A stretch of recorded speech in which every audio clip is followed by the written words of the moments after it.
وأهل بيته الطيبين والطاهرين والمعصومين الأجمعين، خصوصا على سيدنا وصلاة على جده نبينا عليه الصلاة والسلام.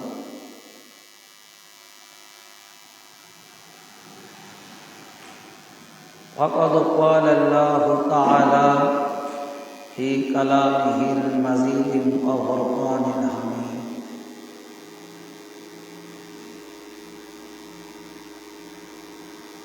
بسم الله الرحمن الرحيم. قل لا أسألكم عليه أجرا إلا المودة في القربى. صدق الله العظيم وصدق الله ورسوله والنبي الكريم।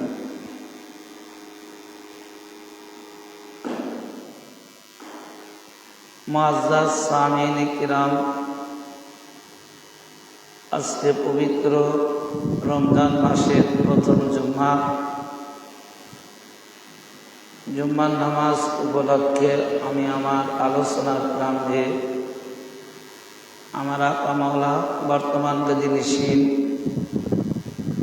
হুজুর পাক কিবলাউ কাবার কদম যুগলে এবং তানার আল আওলাদ আহলে বাইত কিবলাউ কাবা বনের কদম যুগলে জানাই ভক্তিপূর্ণ তাজিবি সিজদা কদম বসি।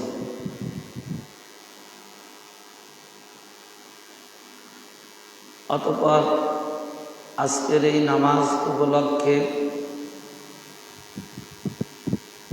রমজান মাসে জুম্মার নামাজ পড়ার নিমিত্তে যে সকল মুসল্লি কিরাম হাজির হয়েছেন, খাস করে আমার সকল পীর ভাই ও পীর বোনদের প্রতি,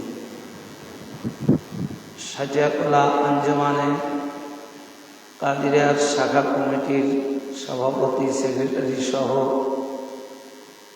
সকল সদস্যবৃন্দ, সাব কমিটির সাথে সম্পৃক্ততা রেখে যারা কাজ করে আসছেন তাদের প্রতি, সর্বশেষ লাইভ টেলিকাস্টের মাধ্যম হতে দেশ বিদেশ থেকে দূর প্রান্ত হতে যে সকল শ্রোতাবৃন্দ আজকের এই আলোচনা শ্রবণ করছেন তাদের প্রত্যেকেরই জানাই আমার হৃদয়ের অন্তরের স্থল হতে শুভেচ্ছা, অভিনন্দন, মোবারকবাদ, সালাম। আসসালামু আলাইকুম রাহমাতুল্লাহি ওয়া বারাকাতুহু।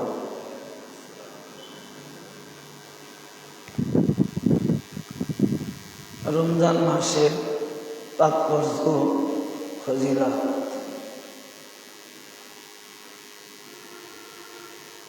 রমজান মাসটা এমন একটি মাস, এমন একটি মর্যাদাপূর্ণ মাস যে মাসে রাসূল পাক সাল্লাল্লাহু আলাইহি ওয়াসাল্লাম হাদিস শরীফের মাধ্যম দিয়ে ইরশাদ করেছেন যে অন্যান্য মাসে থেকে রমজান মাসের ফজিলত বর্ণনা করতে গিয়ে, আলোচনা করতে গিয়ে বলেছেন যে রমজান মাসে একটি নফল কাজ, নফল ইবাদত করলে অন্য মাসের চেয়ে একটি ফরজের চেয়েও মর্যাদাপূর্ণ মর্যাদা লাভ করবে। একটা ফরজ কাজ আদায় করলে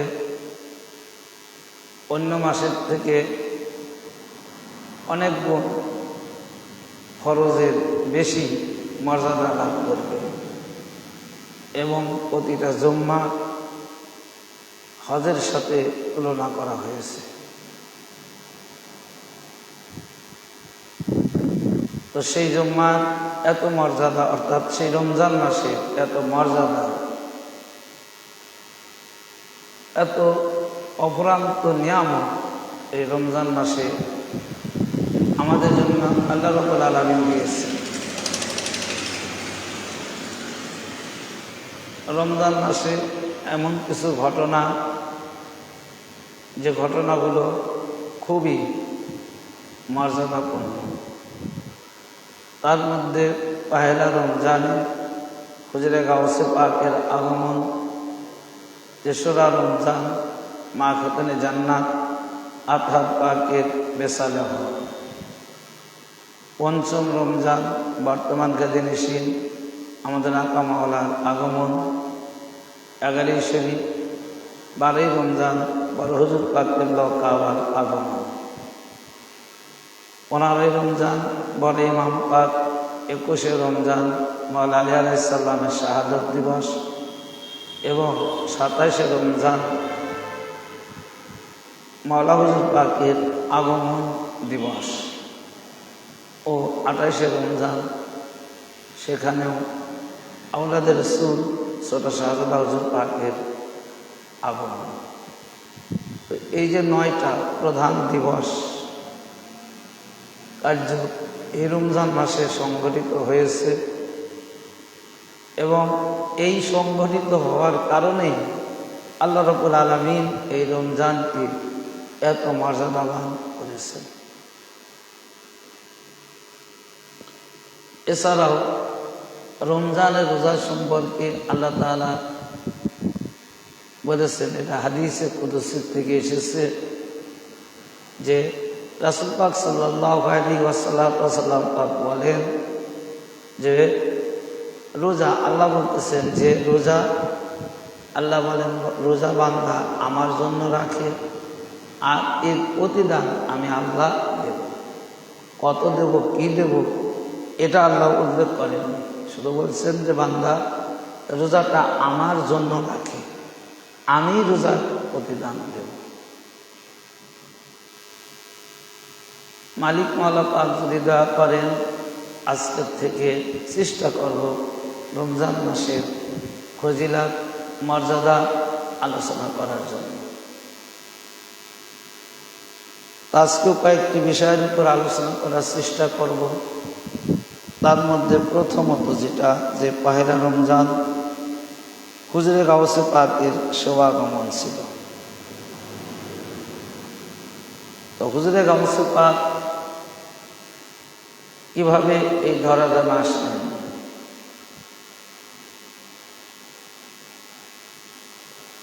হুজুরে গাউসে পাক ছিলেন কোথায়, কোথা থেকে আসলেন, আবার কোথায় গেলেন? এর পরিপ্রেক্ষিতে হুজুরে গাউসে পাকের নিজস্ব একটি বাণী কাসিদায়ে গাউসিয়ার মধ্যে থাকার কথাটা হুজুর পাক বলেছেন যে আমি আল্লাহ নূরের সাথে প্রথমত একাকার ছিলাম, নূরে মুহাম্মাদি পাক পাঞ্জাতন নূর যেরকম আল্লাহর সাথে একাকার, ওই পাক পাঞ্জাতনের নূরের সাথে আমরাও আল্লাহর সাথে একাকার ছিলাম। তো ওই নূর যখন আলাদা হয়ে গেল, দুই ভাগ হলো, তখন পাক পাঞ্জাতনের নূর পাক সৃষ্টি হলো, আর ওই পাক পাঞ্জাতন নূর পাকের মধ্যে আমিও ছিলাম, আমরাও ছিলাম। এটা হুজুরে গাউসে পাক বলেছেন। তো এটা দ্বারা প্রতিমান হলো যে হুজুরে গাউসে পাক আল্লাহর নূর, আল্লাহর নূর হতে পাক পাঞ্জাতনের নূরের সাথে মিশেছিলেন, আর সেই পাক পাঞ্জাতন নূরের থেকেই পর্যায়ক্রমে আদম থেকে শুরু করে প্রত্যেকটা নবীর চুল মুবারক দিয়ে পরিশেষে তিনি পহেলা রমজান আওলাদের রাসূল ইমাম হাসান এবং হুসাইন দুই বংশে দুই উজ্জ্বল নক্ষত্র নূর একত্রিত হওয়ার ফলে যে নূর পাকটা প্রকাশ হলো সেটাই ছিল হুজুরে গাউসে পাক। যে মা এবং বাবা দুইজনই দুই ইমাম পাকের বংশধর। যেরকম বাহরাইন বলা হয়েছে যে মারাজাল বাহরাইন ইয়ালতাকিয়ান বাইনাহুমা বারজাখুল্লাহ ইয়াবগিয়ান ইয়াখরুজু লুক আমার জান। কোরআন যে দুইটা নদী একত্রিত হওয়ার কারণে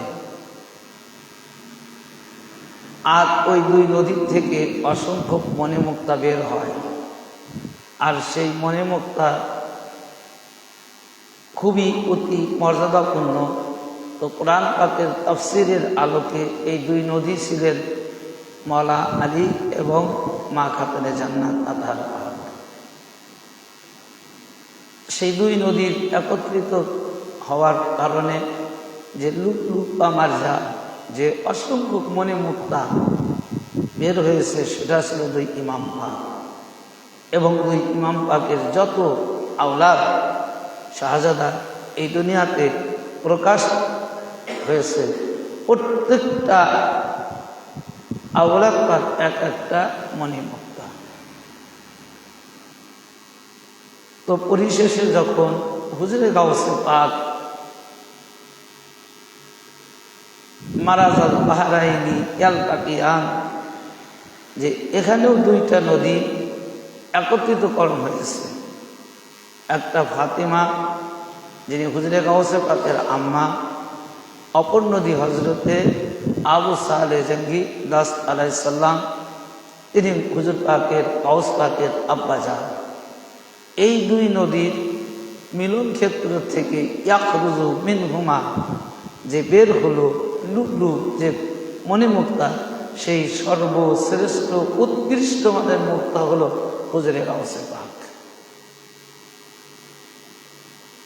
আল্লাহ রাব্বুল আলামিন সৃষ্টির শুরু থেকে এমন একটা জায়গায়, কিছু কিছু জায়গায় মা খাতুনে জান্নাত আতাহার পাকের নামকরণে দ্বারা কি করেছে, এই দুনিয়ার বুকে তানার প্রিয় বস্তু, তানার প্রিয় ব্যক্তিকে প্রকাশ করেছেন। যেমন মওলা আলী আলাইহিস সালামের আম্মা ফাতেমা জোহরা সালামুল্লাহ, তিনিও ফাতেমা বিনতে আসাদ মওলা আলী আলাইহিস সালামের আম্মা। আবার দুই ইমাম পাকের আম্মা ফাতেমা সালামুল্লাহ।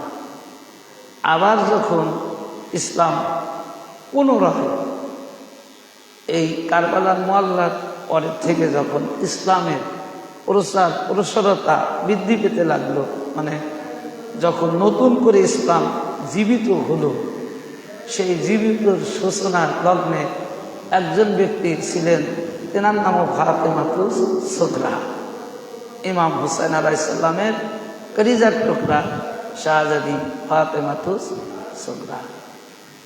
তো এমনি করে ঠিক আবার ইসলামটা একেবারে মরাপূর্ণ হয়ে গেল। ইসলাম মৃত্যু বলতে কি, যে ইসলামের যত আরকান আহকাম, ধর্মের যে কর্ম, এগুলো একবারে নিঃশেষ, বিলুপ্ত। মানে মুসলমানের কোনো স্বাধীনতা নাই, মুসলমানিত্বের কোনো কর্ম একেবারে বিলুপ্ত। ঠিক সেই বিলুপ্তকে জাগ্রত করলেন, সেই মুছে যাওয়া ইসলামকে আবার তুলে ধরলেন। কার মাধ্যমে? দুইজন,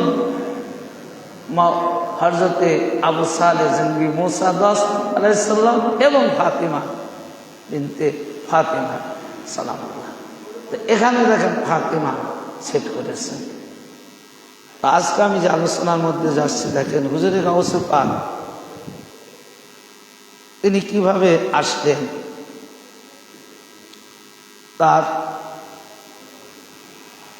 মায়ের গর্ভে, এবং রাসূল পাক সাল্লাল্লাহু আলাইহি সাল্লাম তাকে ভবিষ্যৎবাণী করেছিলেন।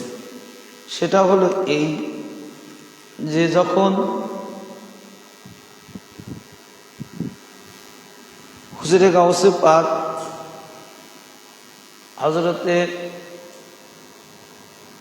আবু সালেহ মুসা আলাইহিস সালাম থেকে মায়ের গর্ভে যখন তিনি পদার্পণ করলেন, তখন হযরতে নবী পাক সাল্লাল্লাহু আলাইহি সাল্লাম কি করলেন, হুজুরে গাউসে পাকের আব্বাজানকে জানালেন, কি জানালেন? যে হযরত সৈয়দ আবু সালেহ মুসা আলাইহিস সালামকে স্বপ্নের মধ্যে নবী করিম সাল্লাল্লাহু আলাইহি সাল্লাম দিদার দান করলেন। যে যখন হুজুরে গাউসে পাক তার মায়ের গর্ভে আগমন করলেন, তাশরীফ আনলেন, তখন স্বপ্ন দ্বারা রাসূল পাক সাল্লাল্লাহু আলাইহি সাল্লামের সঙ্গে আবু সালের সঙ্গে দোস্ত মুসা সঙ্গে দিদার লাভ হলো তার রাসূল পাকের সঙ্গে। তো দিদার লাভ করার পরে হুজুর পাক একটা সুসংবাদ দিলেন, নবী পাক সাল্লাল্লাহু আলাইহি সাল্লাম একটি সুসংবাদ দিলেন যে হে আবু সালেহ, আল্লাহ তাআলা তোমাকে এমন এক সন্তান দান করেছেন যে আল্লাহর ওলি, সে আমার সন্তান, সে আমার নিকট ও আল্লাহর নিকট প্রিয়। দেখেন আজকে হুজুরে গাউসে পাক সম্পর্কে রাসূল পাক কিরকম ভবিষ্যৎবাণী দিলেন যে হে আমার সন্তান, হে আমার বৎস, হে আবু সালেহ জঙ্গি মুসা, তোমার ঘরে যে সন্তানটা আগমন করবে সে খুবই মর্যাদাপূর্ণ একটি সন্তান এবং আল্লাহর ওলি হয়ে তিনি এই ধরাধামে প্রকাশ করবে। কে বলছেন? রাসূল পাক। এবং বলতেছেন যে শুধু আল্লাহর ওলি তো হবেই, আল্লাহ তাআলা তাকে খুবই ভালোবাসেন, মানে আল্লাহর অধিক নিকট, এবং তিনি শুধু তোমার সন্তানই নয়, তিনি আমারও সন্তান এবং তার স্থান সবচাইতে প্রিয় স্থান আমার নিকট এবং আল্লাহর নিকট। কে বললেন? হুজুর পাক সাল্লাল্লাহু আলাইহি সাল্লাম। রাসূল পাক সাল্লাল্লাহু আলাইহি সাল্লাম এ কথা বললেন। অতি সত্বর আল্লাহর ওলিদের মধ্যে তার মর্যাদা এমন হবে যেমন ভাবে সমস্ত নবীদের উপর আমার মর্যাদা ছিল। দেখেন এখানে বললেন যে কিরকম মর্যাদা হবে, যে হুজুরে গাউসে পাক এর মর্যাদার সম্পর্কে যে কেমন মর্যাদা হবে, যে সেই রকম মর্যাদা হবে। কোন রকম? যেরকম হুজুর পাক সাল্লাল্লাহু আলাইহি সাল্লাম আম্বিয়ায়ে মুরসালিন, ইমামুল মুরসালিন, যে প্রত্যেকটা নবীদের ইমাম রাসূল পাক ছিলেন। যে রাসূল পাকের মর্যাদা সবথেকে যে বড় যে মর্যাদাটা, রাসূল পাকের তো অসংখ্য মর্যাদা। আল্লাহ তাআলা রাসূল পাকের সমকক্ষ পৃথিবীর মধ্যে কোনো কিছু সৃষ্টি করেন নাই। এনাকে আল্লাহ তাআলা রাহমাতুল লিল আলামিন করে, সারা বিশ্বের রহমত করে আল্লাহ তাআলা হুজুর পাকে ধরাধামে আগমন করেছেন। আর এই জন্য তিনি বলতেছেন রাসূল পাক যে আমি যেরকম সকল নবীর ইমাম এবং সকল নবীর থেকে আমার মর্যাদা অতি উচ্চ মর্যাদা, ঠিক তোমার যে সন্তানটা তোমার ঘরে যিনি আগমন করবে, যিনি তাশরীফ আনছেন, অর্থাৎ হুজুরে গাউসে পাককে বলতেছেন যে তিনি সকল ওলির থেকে সর্ব উৎকৃষ্ট মর্যাদা এবং সকল ওলির ওলিত্ব দান করবে হুজুরে গাউসে পাক। তার মানে নবীদের ইমাম রাসূল পাক সাল্লাল্লাহু আলাইহি সাল্লাম, ওলিদের ইমাম হুজুরে গাউসে পাক আলাউদ্দিন পাক আলাইহিস সালাম। এই বাণীটা জানালেন কে? স্বয়ং আল্লাহ রাব্বুল আলামিন। হুজুরে গাউসে পাক যখন তিনি তার মায়ের গর্ভে আসলেন, তখন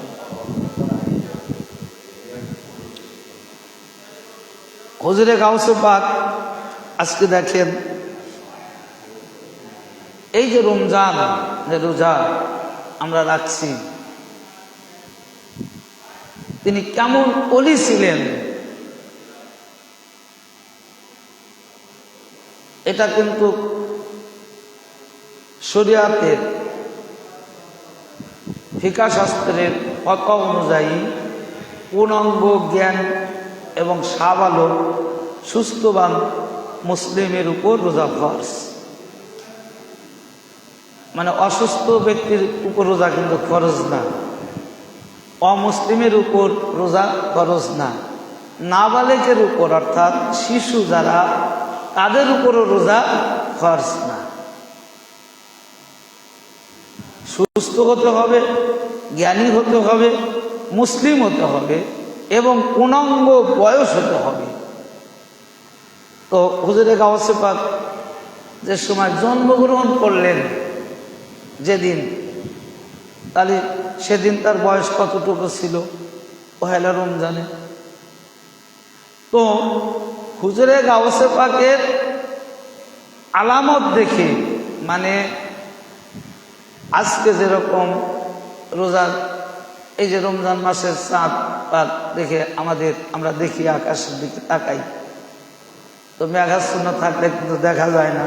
বিশেষ করে যে চাঁদ 29-এ হয়, ওই চাঁদটা আমাদের সাধারণভাবে প্রাকৃতিকভাবে দেখা খুবই দুষ্কর, খুবই দুষ্কর। যেমন আমরা এবার অধিকাংশ মানুষই কিন্তু আমরা চাঁদ দেখতে পারি নাই শ্রাবণ পরে রমজান, কারণ শ্রাবণ মাস 29-এ হয়েছে, যার কারণে আমরা চাঁদটা দেখতে পারিনি।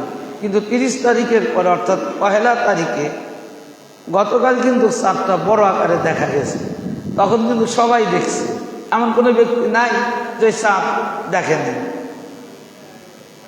তো এরকম অবস্থায় দিদার সময় এই যে আমরা কি করেছি, শ্রাবণ মাসের 29 তারিখে রমজানের চাঁদ দেখতে পারলাম না, অপেক্ষায় থাকলাম খবরের আশায় যে গভর্নমেন্ট থেকে চাঁদ দেখা কমিটি তৈরি আছে, সেই কমিটির থেকে কি খবর আসে। তখন গভর্নমেন্টের ওই কমিটি যে কোনোভাবে যখন চাঁদ তারা দেখে নির্দিষ্ট, মানে কি বলে, যখন তারা নিজের কাছে স্থির করছে হ্যাঁ চাঁদ দেখা গেছে আজ, তখন তারা খবর প্রকাশ করছে। আর সেই খবর থেকে আমরা রোজা রাখা শুরু করছি, তারাবি পড়া শুরু করছি পহেলা রমজান। তো হুজুর পাকের জামানায়, হুজুরে গাউসে পাকের জামানায় এই 29 তারিখে বা 30 তারিখে যখন চাঁদ দেখা যায়নি আকাশে মেঘাচ্ছন্ন থাকছে, তখন ওই যুগে তারা কি করেছে, ফাতিমা সালামুল্লাহ অর্থাৎ হুজুরে গাউসে পাকের আম্মা জানের নিকট মুরব্বীরা আসছে, জিজ্ঞাসা করছে যে আজকে তোমার সন্তান কি সন্ধ্যার পরে বা দিনের বেলা কোনো খাবার খেয়েছে কিনা। তো তারা কনফার্ম হয়েছে যদি হুজুরে গাউসে পাক দিনের বেলা কোনো খাবার না খান, ওইটা শুনে তারা ধরে নিয়েছে যে আজকে রমজান শুরু। তাহলে কিরকম আল্লাহর ওলি ছিলেন, যিনি শিশুর থেকে, শুধু শিশুর থেকে নয়, তিনি মায়ের গর্ভের থেকে 18 পারা কোরআন, অর্থাৎ যে কয়েকদিনে ওই আম্মাজান যত কোরআন পাক করেছিলেন, সেই কোরআন পাকটা মায়ের গর্ভের থেকে সে শুনে মুখস্থ করে ফেলছে। তাহলে কিরকম আল্লাহর ওলি হতে পারে। তো সেই জন্য যে হুজুরে গাউসে পাকের এই মর্যাদাটাই এত, যা পৃথিবীর কোনো নবীর মধ্যে হয়নি, পৃথিবীর মধ্যে কোনো ওলি এই মর্যাদা পায়নি যে হুজুরে গাউসে পাক শিশু অবস্থায় আল্লাহর ইবাদত করেছে, রোজা রেখেছে, এটা শিশু অবস্থার থেকে। সম্মানিত উপস্থিতি, সেই পহেলা রমজানে হুজুরে গাউসে পাকের আগমন ছিল।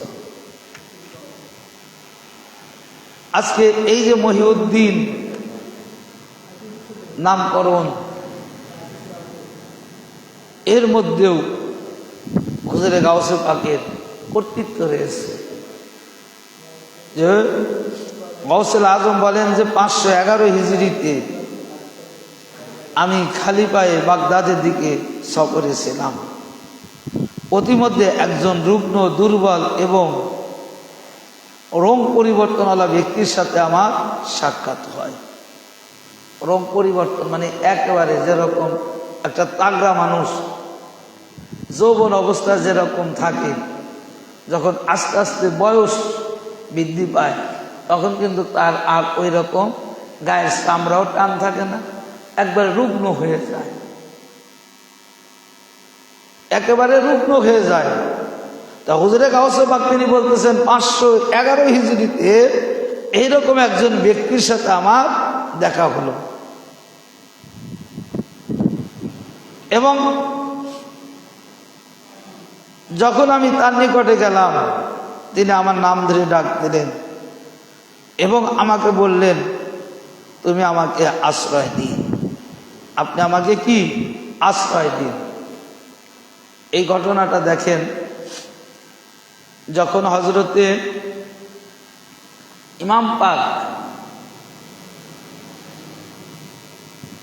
মদিনা থেকে মানে মক্কা এবং মদিনা থেকে যখন তানার উপর খুব অত্যাচার নির্যাতন শুরু হয়ে গেল, ভবিষ্যৎবাণী আসতো, দেখা গেল আলামত, তখন এই ইসলাম ধর্মের নামাজ, রোজা, হজ, যাকাত, কালিমা, এক কথা ইসলাম ধর্ম মানে কি, ধর্মের সকল আরকান আহকাম নিয়ে হুজুর পাক অর্থাৎ রাসূল পাক সাল্লাল্লাহু আলাইহি সাল্লামের রওজা পাকে হাজির হলো। হাজির হবার পরে তো তারা বলতেছে যে ইয়া রাসূলুল্লাহ, ইয়া হাবিবাল্লাহ, হুজুর আপনি তো পর্দা নিলেন, তো এখন তো ইসলামের উপর খুব চাপ হচ্ছে, ইসলামী দুনিয়ার জিন্দেগিতে থাকতেছে না, তো এখন আমরা কোথায় আশ্রয় নেব, আমাদের কে রক্ষা করবে?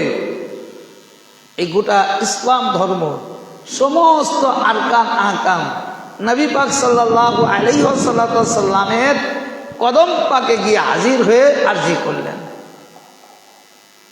আল্লাহ নবী বললেন যে হে ধর্ম ইসলাম, তুমি চলে যাও আমার বেটা ইমাম হুসাইন আলাইহিস সালামের কাছে, তিনি হবে তোমাদের আশ্রয়দাতা। এই জন্য বলছে দিন পানা আস্ত হুসাইন, যে দিনের আশ্রয়দাতা হল ইমাম হুসাইন।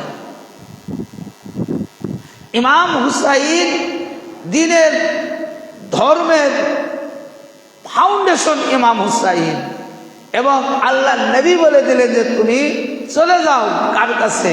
আমার কলিজার টুকরা ইমাম পাকের নিকট চলে যাও, ইমাম হুসাইন আলাইহিস সালাম তোমাদের আশ্রয় দিবে, তোমাদের রক্ষা করবে, তোমাদের এক বিন্দু ক্ষতি হবে না, তোমরা যদি ইমাম পাকের কদম পাকে আশ্রয় স্থলে থাকো। এ রাসূল পাকের বাণী ভাই, ইয়া রাসূল পাক নিজে বলেছেন। তো হযরতে ইমাম হুসাইন আলাইহিস সালাম পাক তিনি ইসলামকে আশ্রয় দিয়েছেন। তো ঠিক হুজুরে গাউসে পাকের জামানায় 511 হিজরিতে যখন এই দ্বীন ইসলাম একেবারে মূর্মূর্ষ অবস্থা হয়ে গেলেন, ইসলাম বলতে আর এই ধরাধামে থাকবে এমন অবস্থা থাকবে না, এমন অবস্থা তৈরি হয়ে গেল,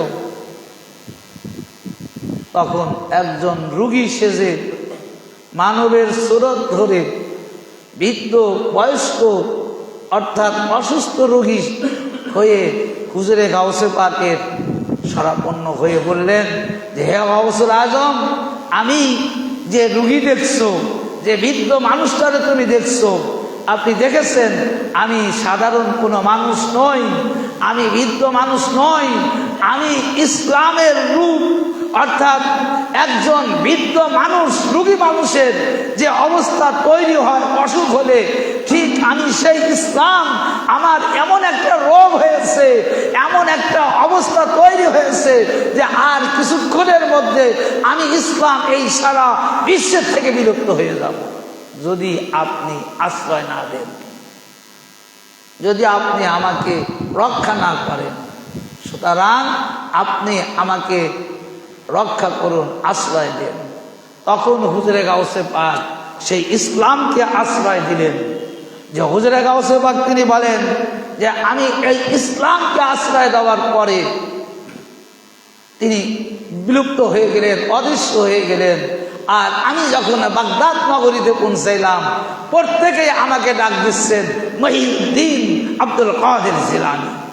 আমি বুঝতেই পারলাম না যে আমার নাম যে মহিউদ্দিন, দিনকে জীবিত করনেওয়ালা, এর অর্থ মহিউদ্দিন শব্দের অর্থ দিনকে, ধর্মকে জিন্দা করনেওয়ালা।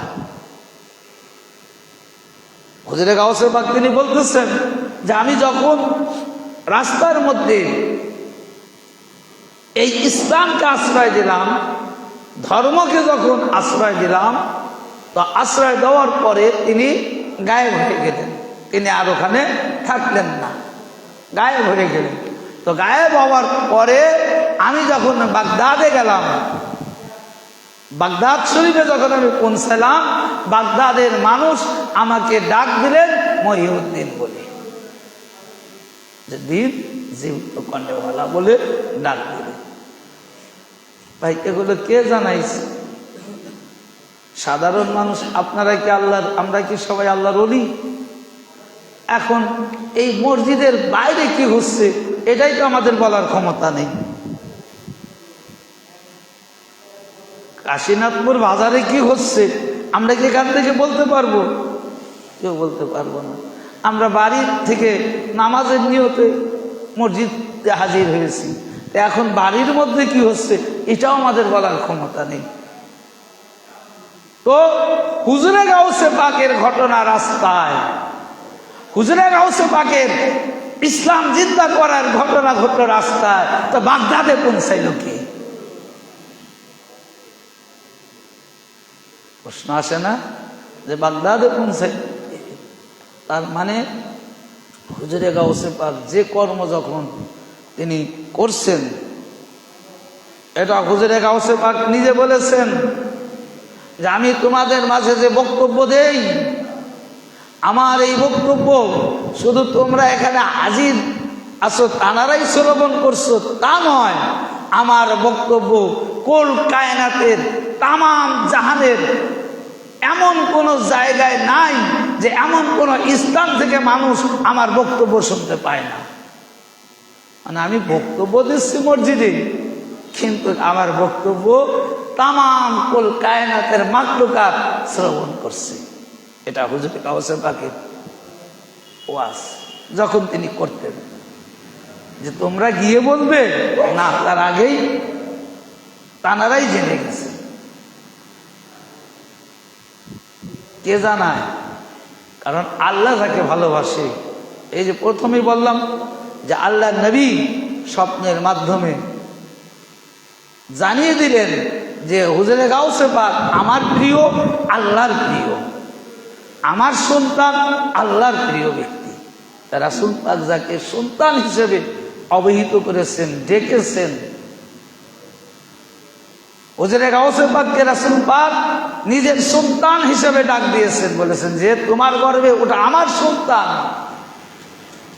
মানে তোমার ঘরে যে সন্তানটা জন্ম নেবে ওই সন্তানটা আমার। তো রাসূল পাকের সন্তান আল্লাহর প্রিয় ব্যক্তি, শুধু আল্লাহর প্রিয় ব্যক্তি নয়, আল্লাহর নূর যেখানে যেখানে আছে হুজুরে গাউসে পাকের চিহ্ন সেখানে আছে। কারণ হুজুরে গাউসে পাকের নূর আল্লাহর নূর হতে এসেছে, এর মধ্যে কোনো সন্দেহ নেই।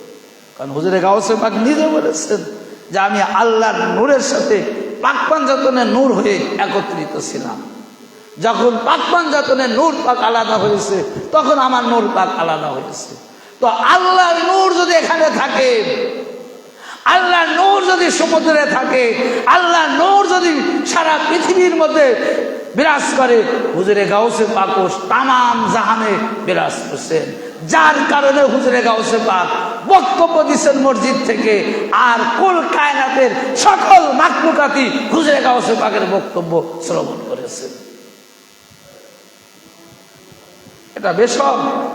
কিন্তু আজকে আফসোসের বিষয় হলো যে আমরা বলি মানি না। আগে তো বিশ্বাস তৈরি করতে হবে, এগিয়ে আনতে হবে। এই হাদিস হুজুর পাক সাল্লাল্লাহু আলাইহি সাল্লামের হাদিস, যে সাহাবী আজমাইন কিরাম তানারা বলেছেন যে আমরা যখন রাসূল পাকের নিকট যেতাম কোনো কিছু শিক্ষার জন্য, চাই নামাজ কি কোরআন, যে কোনো বিষয় শিক্ষার জন্য যখন আমরা যেতাম, হুজুর পাক আমাদেরকে আগে আকীদা শিক্ষা দিতেন। আকীদা মানে কি? ঈমান। ঈমান সম্পর্কে শিক্ষা দিতেন যে তোমরা আগে ঈমান, বিশ্বাসী হও, কারণ বিশ্বাস না হইলে এই শিক্ষার কোনো দাম পাবে না।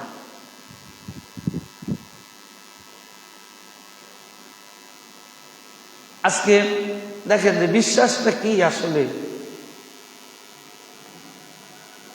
পৃথিবীর মধ্যে ইবলিস যতটা জ্ঞানী ছিল, এরকম জ্ঞানী আর কোনো ব্যক্তি আছে?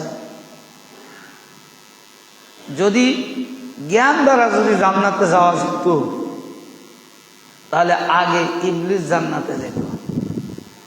তারপরে প্রত্যেকটা যুগে, নবীর যুগে যে সকল কাফের বেমানেরা আল্লাহকে অস্বীকার করেছে, তাওহীদকে অস্বীকার করেছে, ওরা প্রত্যেকেই জ্ঞানী ছিল। ফিরাউন শুধু জ্ঞানী ছিল না, ফিরাউন 100 বছরের বেশি সময় ধরে সে আল্লাহর ইবাদত বন্দেগীও করেছিল। এমন একটা পর্যায়ে ইবাদত করতে করতে এই ফিরাউন এমন একটা পর্যায়ে চলে গেল, তখন ফিরাউন ছাড়া আর কিছু দেখে নাই। সে যেদিকে তাকায় তার নিজেকেই দেখে। তখন ফিরাউন চিন্তা করলো, আমি তো বিশাল মস্ত বড় হয়ে গেছি। তখন ঘোষণা দিল, আমি তোমাদের সৃষ্টিকর্তা, আমি তোমাদের আল্লাহ। না, ওদের আল্লাহ বলতে কিছু নেই, আমি আল্লাহ। দেখছেন, এটা জ্ঞানের পরিধি কি দেখছেন? এখন কি ফিরাউন বেহেশতে যাবে? তাতে এত জ্ঞান। এই জন্য আগে জ্ঞান কম হোক তাতে সমস্যা নাই, আকীদা থাকতে হবে, বিশ্বাস থাকতে হবে। যার কারণে হুজুর পাক সাল্লাল্লাহু আলাইহি ওয়াসাল্লাম সাহাবীদেরকে আগে জ্ঞান শিক্ষা দেওয়ার আগে, মানে জ্ঞানী করার আগে, কোরআন শিক্ষা দেওয়ার আগে, নামাজ শিক্ষা দেওয়ার আগে, রোজা শিক্ষা দেওয়ার আগে, প্রত্যেকটা আরকান আহকাম ইসলামের শিক্ষা দেওয়ার পূর্বে আগে আকীদা শিক্ষা দিতেন, বিশ্বাস শিক্ষা দিতেন। তোমরা আগে নামাজের প্রতি আকীদা তৈরি করো, কোরআনের প্রতি আকীদা তৈরি করো। তো হুজুরে গাউসে পাক যে জ্ঞানী, যে ওলি, হুজুরে গাউসে পাক যে জ্ঞানী, এটা তো আমাদের আগে আকীদা আনতে হবে। আমি ওই ঘড়ির দিকে তাকাইছি। মহান আল্লাহ রাব্বুল আলামিন আমাদের আপনাদের সবাইকে এই রমজান মাসের